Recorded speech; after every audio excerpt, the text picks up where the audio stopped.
राज्य मांगते थे, परंतु भरत जी को अपने प्राणों से भी अधिक प्रिय श्री राम जी, उनके वचन में, उनके बताए हुए मार्ग, उनके कर्तव्य और उनका शिष्टाचार।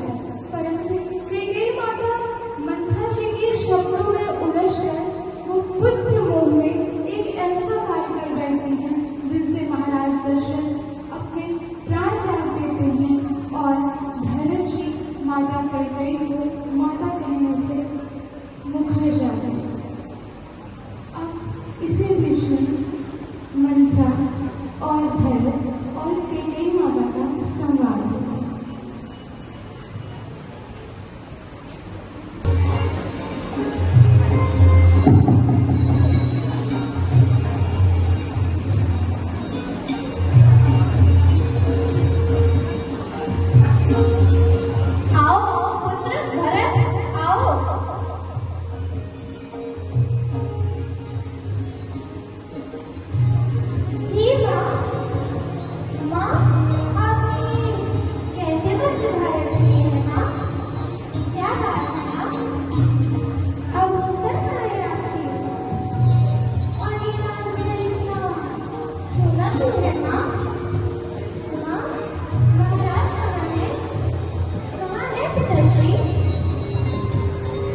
पिता, संसार में जिसने भी जन्म लिया है उसकी वृत्ति तो निश्चित है।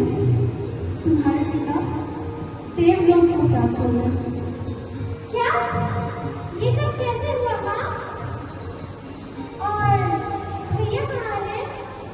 भैया मुझे रास्ते में कहीं नजर नहीं आए। कहाँ है वो? तुम्हारे भैया वन हो गए। परंतु क्यों माँ? क्योंकि उन्हें 14 वर्ष का वनवास करना था। भैया राम को वनवास? नहीं, ऐसा कभी नहीं हो सकता। मेरे भैया तो धर्म, सत्य और मर्यादा की मूर्ति है। फिर उन्हें ये वन क्यों माँ? बोलो माता, बोलो। तुम्हारे पिता का वचन पूर्ण करने को वन को गए। माँ, मेरा मन बहुत विचलित हो रहा है माँ। वो कौन से दो वन है? पहला वर कि राम की जगह तुम्हारा राज्याभिषेक और दूसरा वर कि राम को 14 वर्ष का वनवास। माँ, ये तूने क्या किया? तूने मेरा सर्वनाश कर दिया। इस कर्म से तूने रघुकुल को कलंकित कर दिया। हे पापिनी, हे पुण्यासिनी, जा जा, आज से तू मेरे मुंह से माँ शब्द नहीं सुनेगी। नहीं, पुत्र नहीं, भरत, भरत।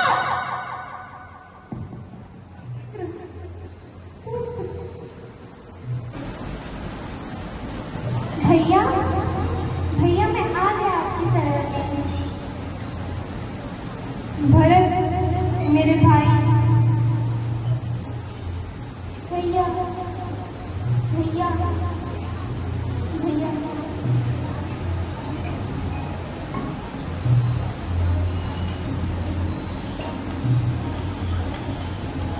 भैया भैया लौट चलो अपनी श्री अयोध्या जी।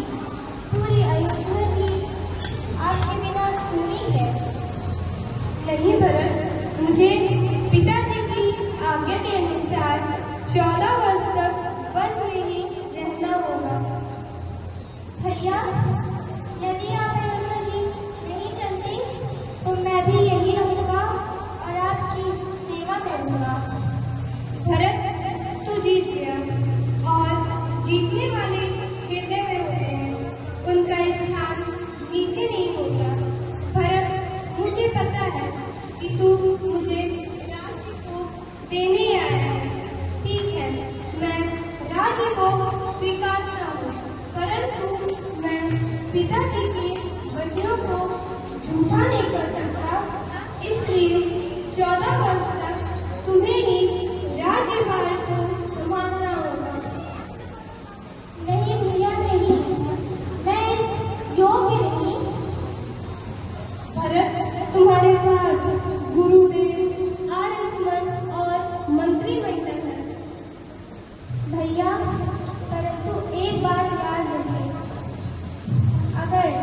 14 वर्ष से एक दिन भी देरी हुई तो इन चरणों की कसम मैं अपने प्राण त्याग दूंगा। भरत, मैं वचन देता हूँ कि मैं 14 वर्ष में एक भी दिन देरी नहीं करूँगा। भैया, मैं आपसे कुछ मांगू, आप मना तो नहीं करेंगे ना? अरे पगले, अगर तू मुझसे मेरे प्राण ही मांग लेगा तो मैं तुझे अपने प्राण ही दे दूंगा। भैया, आप मुझे अपनी चरण पादुका दे दीजिए, जिसके आशीर्वाद से मैं पूरे राज्य को संभालूंगा।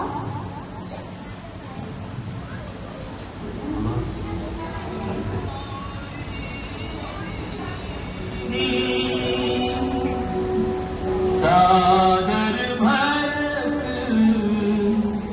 शीश धरी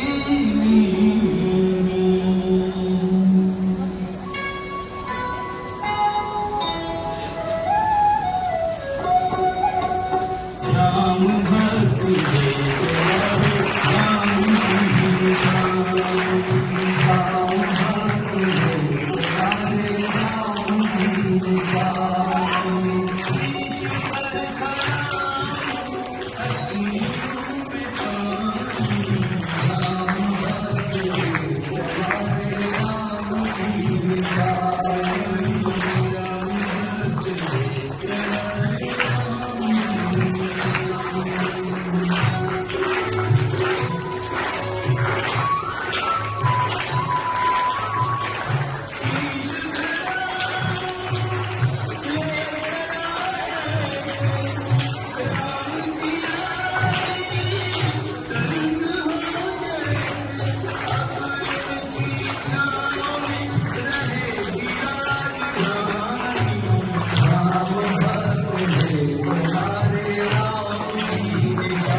कौन मरेगा, कौन बचेगा।